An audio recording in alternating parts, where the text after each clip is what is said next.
मंडळी, या सोशल मीडियावरती ना चुकीची एखादी गोष्ट पसरायला लागली की ती वाऱ्यासारखी पसरते.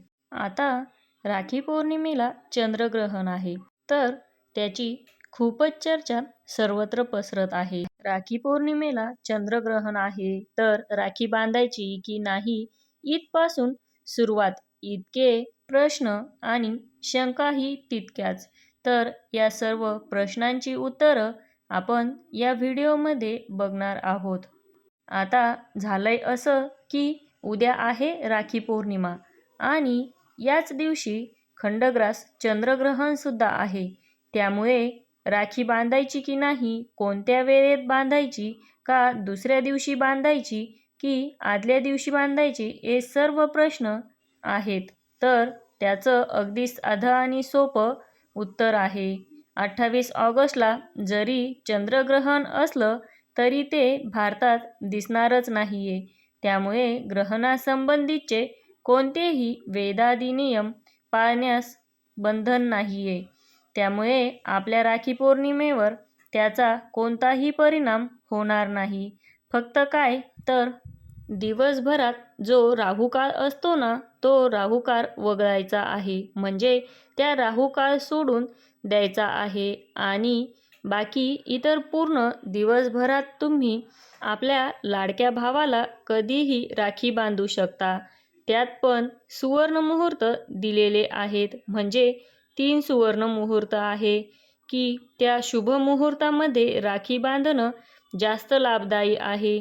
ते शुभ मुहूर्त कोणते तेही बघूया.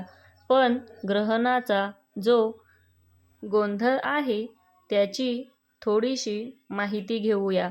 उलट यंदाच्या वर्षी राखी पौर्णिमेला 70 वर्षांनी एक दुर्मिळ योग जुळून आलेला आहे. तो दुर्मिळ योग माहितीये? अहो, या दिवशी शतभिषा नक्षत्र आणि अतिगंड योग असा शुभ दुर्मिळ योग संयोग निर्माण झालेला आहे. याशिवाय चंद्र स्वतः शनिदेवांच्या कुंभ राशीत भ्रमण करणारे या सर्व ग्रहांच्या स्थितीमुळे एक अत्यंत विशेष दिवस ठरत आहे. त्यामुळे उद्याचा जो राखी पौर्णिमेचा दिवस आहे तो फक्त राहुकाळ वगळायचा आहे आणि आपल्या भावाला राखी बांधायची आहे. आता तो राहुकाळ कोणता? या राहुकाळाची वेळ तुम्ही लक्षात ठेवा. सकाळी 10:54 ते दुपारी 12:02 हा जो काळ आहे तो एवढा फक्त सोडून द्यायचा आहे. त्या काळात काही तुम्ही आपल्या भावाला राखी बांधू नका. कारण आपण राहू काळामध्ये कुठलेही शुभ कार्य करत नाही. पण या व्यतिरिक्त दिवसभरात कधीही राखी बांधू शकता. आता ते सुरुवातीला आपण जे सुवर्ण शुभ मुहूर्त म्हटलं होतं ते पण बघूया.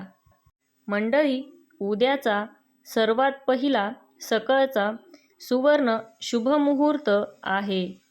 तो म्हणजे सकाळी 6:36 ते सकाळी 9:45 आता या काळात जर राखी बांधणे जमले नाही तर त्यानंतरचा दुपारचा अभिजित मुहूर्त आहे. तो आहे 12:03 ते 12:53 आता दुसराही शुभ मुहूर्त आहे. तो आहे संध्याकाळचा. संध्याकाळी 7:43 ते 9:30 शुभ मुहूर्त असणार आहे.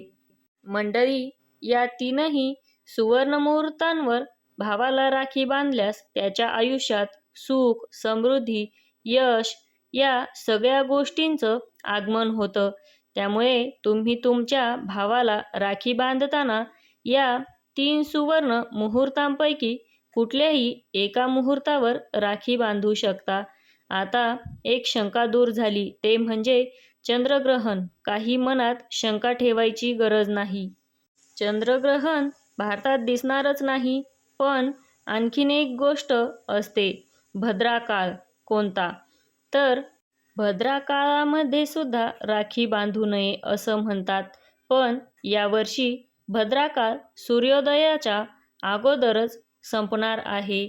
त्यामुळे भद्रा काळाचं सावटसुद्धा आपल्या राखी पौर्णिमेवर नाही. पूर्ण दिवस आपल्यासाठी मोकळा आहे. आता ज्यांच्या मनात शंका आहे, भद्रा काळ काय असतं? तर एक पौराणिक कथेनुसार लंकेचा राजा रावण याला त्याची बहीण शूर्पणखा हिने भद्रा काळात राखी बांधली होती आणि त्यानंतर रावणाच्या संपूर्ण वंशाचा नाश झाला. म्हणून भद्रा काळामध्ये कोणतेही रक्षासूत्र बांधणं अशुभ मानलं जातं. पण मुळातच भद्रा काळ राखी पौर्णिमेवर त्याचे सावट नाही. तर मंडळी, आपल्या लक्षात आलं असेल की उद्या राहू काळ सोडून दिवसभरात आपण आपल्या भावाला या 3 सुवर्ण मुहूर्तांवर राखी बांधू शकता. आजची ही रक्षाबंधनबद्दलची माहिती तुम्हाला कशी वाटली हे कमेंट करून नक्की कळवा. आपल्या चॅनलवर नवीन असाल तर आपल्या चॅनलला सबस्क्राईब करून घ्या. व्हिडिओ आवडल्यास लाईक आणि शेअर करा. धन्यवाद.